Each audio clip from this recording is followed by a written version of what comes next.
is one of those areas that I often caution, if you have been in this field, to be careful not to answer it from your experience. The reason I say that, particularly for group, is I feel like group is one of the areas where there is, in my mind, a pretty big gap or disconnect between like academically what we're taught versus real life.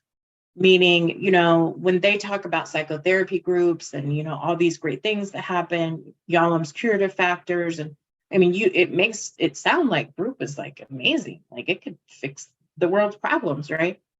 But the reality is that a big thing that happens in real life with groups is the funding source.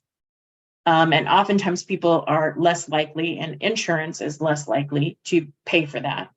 So then that means you generally have private pay, which is going to be a pretty small group of people, or you've got an organization paying it. Well, typically, if an organization is paying it, then the people coming there, there's a purpose, right? Either they have to do it, something like I've done parenting classes where they had to do that as maybe part of a program with Child Protective Services.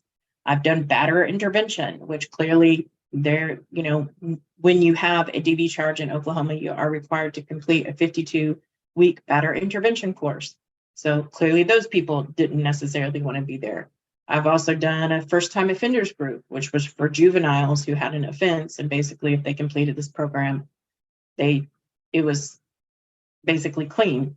So again, in all of these circumstances where I've done group in real life, none of them have really been these true psychotherapy groups that often are talked about, like when we talk about group work. So I just wanted to kind of reiterate that so that you're answering these more from an academic perspective than like a real life application. And I know that's unfortunate because it can get really confusing. Hopefully that makes sense. So again, these are the different curative factors of Yalom. So Yalom was an existentialist, and he really promoted group. He felt like group was ideal for a number of reasons, and these are kind of those reasons. So we call these Yalom's curative factors. The first one being installation of hope. So essentially that within a group dynamic, if you see someone else who's improving and getting their life together, making progress, it also gives us hope that we could do the same, right? Then universality, which is the idea that groups tend to allow members to see that they're not alone in their struggle. So like if I meet with a whole bunch of other women who have struggled with weight throughout their lives, then it's kind of nice, like, oh, I'm not in this alone. There's other people who had the same or similar struggles that I have. So it kind of gives us a sense of relief and also support in that way. Imparting information, which this is probably the kind of vaguest or least detailed of these. So imparting information can really be just about anything. It can be simply general advice, feedback, insight, mental health, resources. It could be, any of those types of things. Then altruism, of course, when we talk about altruism or pro-social behavior, we're really talking about, giving without expecting anything in return, giving just to be giving.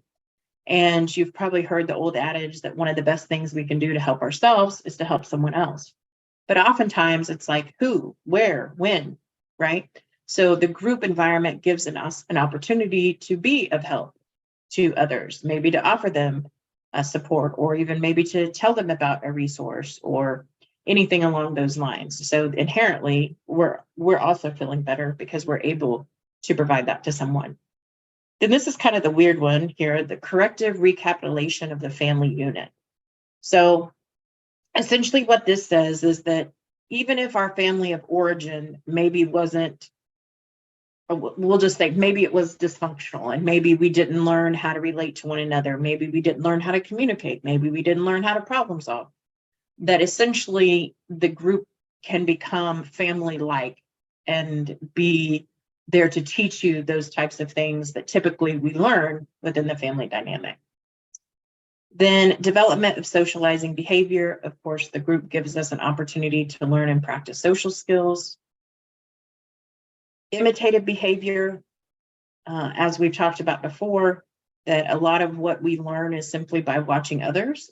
So groups provide us an opportunity to learn from and imitate others' behavior, whether that's group members or the leader.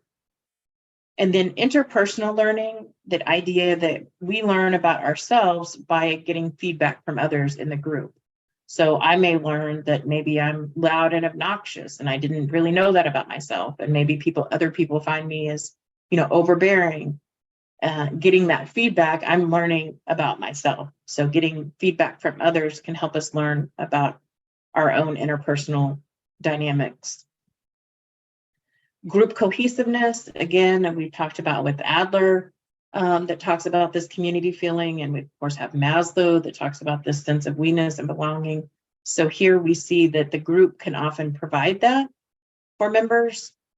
And we'll talk a little bit about like what is involved in cohesiveness, I think, on the next slide or two. Then catharsis, which is the idea that talking about our problems is beneficial and can be freeing, and that certainly the group environment provides an appropriate place to do that. And then lastly, existential factors. Like I said, Yalom was an existentialist. So he believed that some of those things, like just about life, can be things that we can discover in group or as part of group. Things like the meaning of life and our purpose and kind of the overall idea of it not being fair at times, but also kind of that we all experience these same kind of things and, by existing as humans. Okay, so those are Yalom's curative factors. You certainly will need to know those well. There will likely be a scenario or two or three that present something like that, and then you'll be asked to identify which curative factor is being shown there.